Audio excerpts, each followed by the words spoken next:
Comes the other way, steps for three, and hit it. Jason Lawhead gives the Spartans a 5-4 lead. Back comes Illyria up top on the inbound. Flips it left side to Lawhead. He'll launch another three and hit it. Jason Lawhead with an NBA three on that one. Gives it deep in the corner to Lawhead for three, and he hit another one. Lawhead with 9 3-pointers. Hey everybody, welcome to Lawhead's Court. It's me, Jason Lawhead, and I'm here with you. Episode 5 of Lawhead's Court Live, and doing it Tuesday this week, a little early, Thanksgiving. Maybe you've heard of it. That's going to be on Thursday. And, you know, hope you have a lot to be thankful for. Hopefully this has been a good year or the continuation of a run of good years, and you know, health and happiness is the most important thing. Cliche as it sounds, the older you get, you start going, hey man, wouldn't mind living a little bit of a cliche here. The adventure was great, but I wouldn't mind sliding into a little cliche if I could. So I have a lot to be thankful about. I'm thankful that even though no one's watching this right now live, I'm doing it. And I'm looking forward to doing it. And other than Thanksgiving, there's a lot to be excited about. It's Ohio State-Michigan week, and I'll get into that later. It's post-Sunday Browns win week. You don't often have many of those episodes mounting up. So to talk about that'll be exciting, along with Shedeur Sanders and his debut as starter, number 12 for the Cleveland Browns, November 2025. Is it an era? Is an era beginning? Has an era begun? We will see. But you know, lot to prove. No matter how, you know, much you take stock in what happened on Sunday from not just a quarterback perspective, but just the offense as a whole and everything else. Look, it's a good time to be a Buckeye fan, even though history going into this week, in recent history, has not proven well for Ohio State and Michigan. This one is up in Ann Arbor, makes it a little even harder. You've got kind of the losing streak up in Ann Arbor. And let's face it, Ohio State, you know, if they have one weakness this year, if they've shown one weakness, it's their schedule. And Ohio State has to battle the idea that they've never been in front of a really good football team this year, other than maybe Texas early on. And Texas, preseason number 1, just really didn't deliver the goods. It's a 3-loss team, ho-hum in some of their wins, nothing special. So you beat them in week 1. You know, Washington, that isn't a win that it used to be on the schedule if you had a Washington win. Illinois was a team that is no longer in the top 25. Far from it, even though that was an impressive win on the road.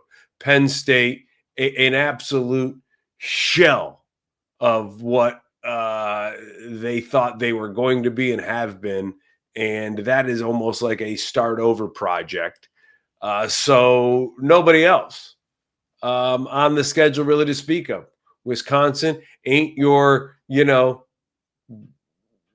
older brother's Wisconsin, let alone your dad's Wisconsin. So, you know, Ohio State's got to battle the schedule going into that game, battle the fact they haven't been in something where there's a scrap, where late in the third quarter, early in the fourth quarter, you know, against a Big Ten opponent this late in the season, it's a scrap, and they're so far removed from that feeling.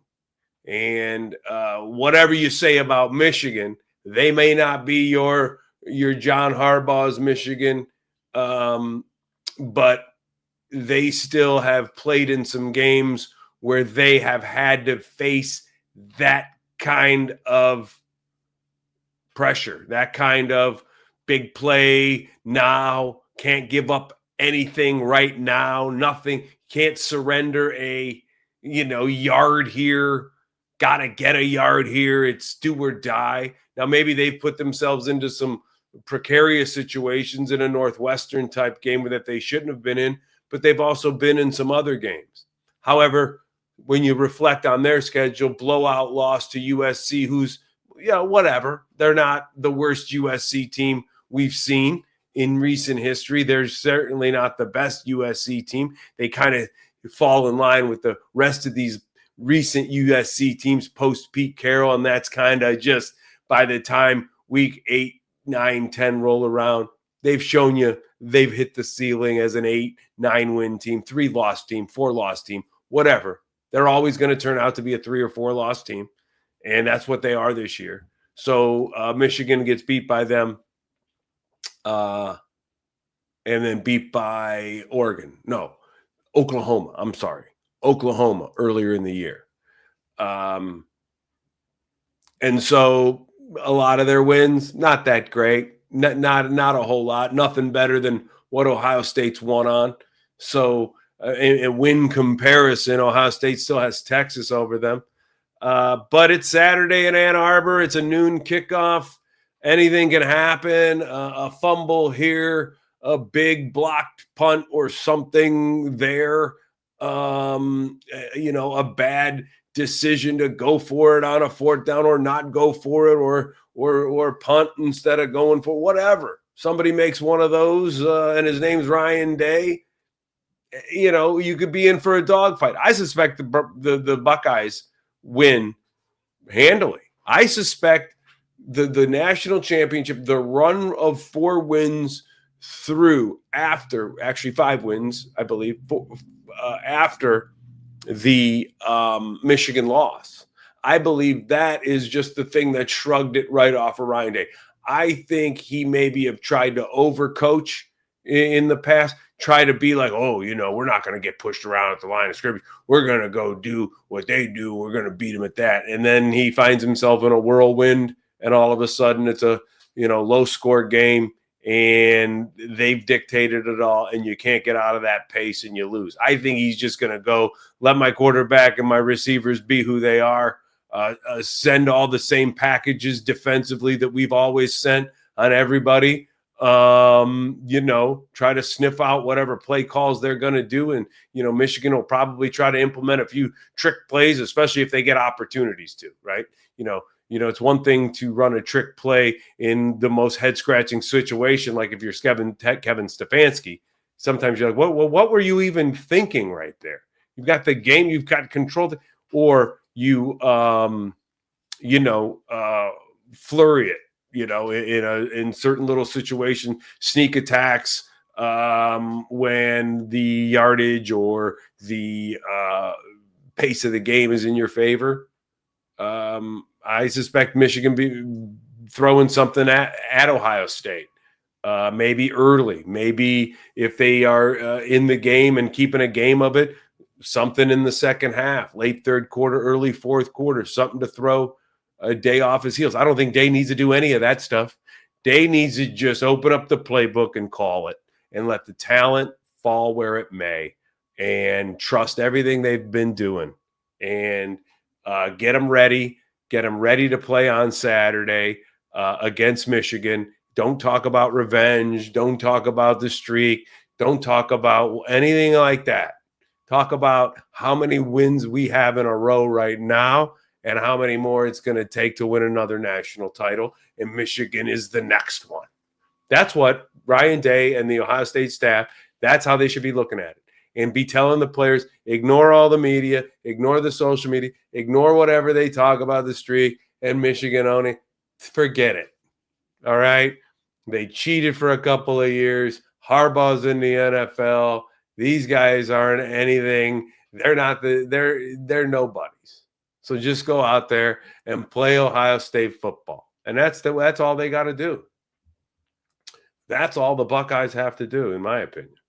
And right now, as I've said all year, Indiana from the beginning, even in the first few weeks, I was kind of like, Notre Dame, Miami or Hurricanes for a minute. We're like, Then they're like USC. Miami and USC have become the same type of program from what they were before. And that is always like, ooh, are they going to be good again this year? Are they going to be a national title contender? Can we rank them high into the ratings? And then they're always 2, 3, 4 loss. Doesn't matter. Now they've got their chance to prove themselves in this 12, probably going to 16-team format at some point. But can they, even if they operate their way in? Miami right now has a better chance than USC to find their way into that playoff. But are those types of teams, Notre Dame's playing pretty well, still 2 losses. Are these types of teams even really the types of teams that could even challenge Ohio State in a game right now? I'm not sure. I still think, even as far as dropped off as you can say Alabama has gone since Nick Saban, if you want to get that, hyperbolic, there's still a program and they've still got the players where they can go out and beat an Ohio State. Georgia can go beat an Ohio State. USC can't. Miami can't. Notre Dame can't. These teams can't. Texas can't. Right now, a lot of these teams, Indiana feels like the only real team that I've seen since the beginning of the season that has marched on. And even though they had the close one against Penn State, I will still always say they won that game. They were in that type of game against a team that was really trying to find a win when they needed one. And so, give them credit for doing that. Give them credit for being the type of team that they are. They're more physical at the line of scrimmage than you would imagine any Indiana team would be. They've got a lot of skilled players in skilled positions. So right now, as I've said, you go take care of business against Michigan, and then Indiana's waiting. You play them. I think a good Michigan game, at least for 2.5, 3 quarters. I think Michigan, throwing some, spirit and enthusiasm, some momentum, some heart at Ohio State will be good for Ohio State to get ready for Indiana.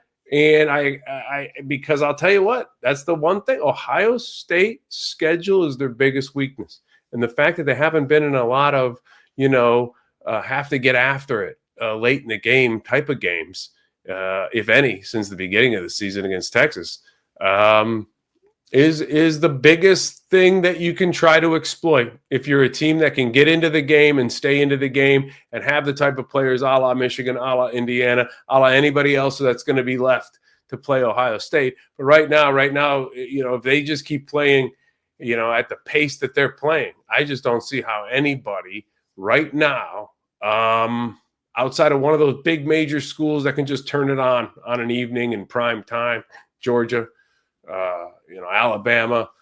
I don't think A&M has it this year. I really don't. I don't think those types of teams do. I think they've just kind of, weathered their schedule, weathered the storm, and their record is better than what they are. Whereas I think Ohio State's record is exactly who they are.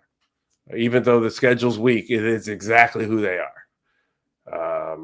So I'm excited. I'm excited about this Ohio State-Michigan game going into Ann Arbor and just playing a football game that wins the football game and it shows that you're the better team.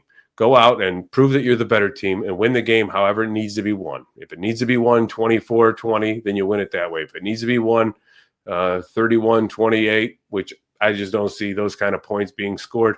I think if the Buckeyes are going to win a close one, they're going to have to do it, a working man's 24-20, 20-16, if it's going to be a close one, something like that. And they're going to have to take their medicine at times on the road, hostile environment, and on 4th downs, make good decisions and good decisions on 3rd and 4th downs, especially if it's 2-down territory, or if it's the punt game. So I'd invite that to at least be a really good, tough game for 2.5 to 3 quarters. I don't want to be in too close, but I want Ohio State showing that they are the better team and that they can move on in a game like that and exercise all those, demons that the media is going to keep bringing up over and over. So good for the Buckeyes. Go Bucks Saturday. Now these Browns. Wow. How about the Cleveland Browns? As what's his name? Harvey Keitel said in Pulp Fiction, let's not start sucking each other's dicks just yet. Okay.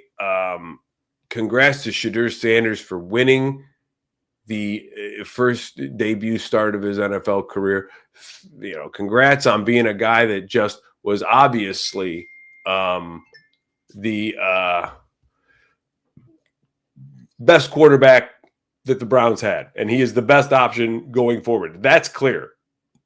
A lot to improve on, though. The Browns offense still, when you look at it, 3 throwing plays were more than half their total yards. Okay. The big throw early to, I forget to who, not Sampson, then to Judy on the fumble, and then Sampson on the sideline, forgetting who, the Isaiah Bond. So those 3 throws right there that was 60-some% of their total yards of offense for the day. They had 6 3-and-outs where they punted 6 times. They punted 3 and out. Most of those drives were a yard, no yards, 2 yards, negative yards. They punted 2 other times on like 5 plays and 6 play drives. They turned the ball over twice. One is just an idiot bonehead play by Judy. But those are still 10 possessions. The fact that they had 10 possessions, 8 punts, 6 3-and-outs, 2 turnovers. The only way you win that game is playing the Raiders. So there still wasn't a really definitive game plan, I don't think. I think the defense is just so gall darn good, and the Raiders' offense is so bad. Like 6 3-and-outs. The only saving grace for that defense, every time they were just having to go right back on the field, their only advantage was they were going back out to face the Raiders' offense. That would have never held up against a team. That's not going to hold up. The Raiders came in on a short week Monday night. They've got San Francisco this week at home, traveling across the country. Short week Monday night. They just played last night. But let's be honest here. Look, they can't do that. They can't put that defense back on the field 6 times in 3-and-outs against San Francisco because eventually the defense can't maintain its hold. You can't ask a defense to continue to keep going back out on the field after 3-and-outs or 5-and-outs or turnovers. So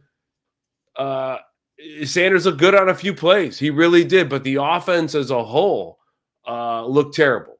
So until they can get him repped in and, they can start moving the ball in other areas consistently, and at least even if you're going to punt, you've got to be able to put together, 8 to 10, 12-yard play drives that at least turn into a field goal attempt or a punt where you're punting back down in your own in field position, and that's the game you're going to play is a pin back field position. But you can't go 3-and-out and punt from your own 15.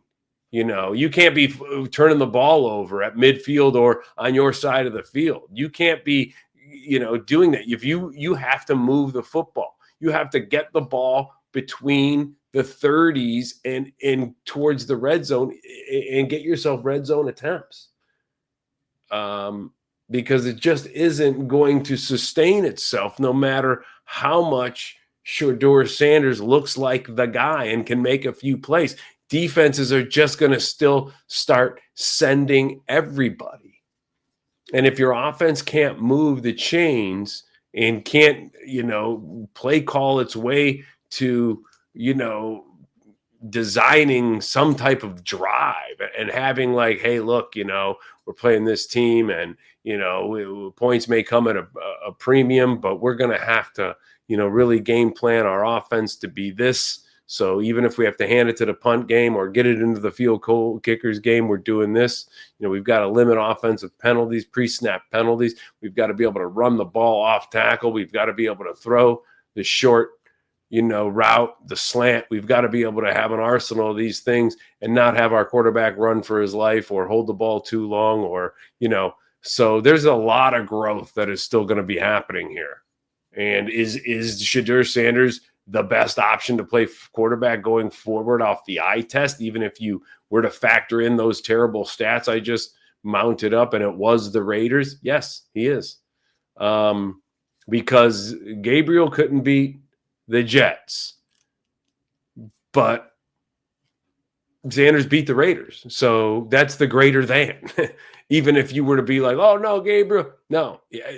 Even if you fail the eye test and you think Gabriel's the guy, the greater than is winning against the Raiders is greater than losing to the Jets. And so I don't know, man. We'll see. I like the idea of Shedeur Sanders being a leader that guys can rally around. It could be a really great story going down the stretch. They've got a few winnable games. I mean, San Francisco, look, as good as the defense is and as good as they've been in the amount of games that they've basically said every week, like we can't give you a better chance every week.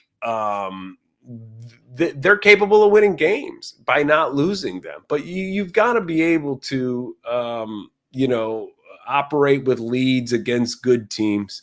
You've got to be able to expand on leads against good teams. So Sunday will be a pretty good test, but there's winnable games as well as that defense can play.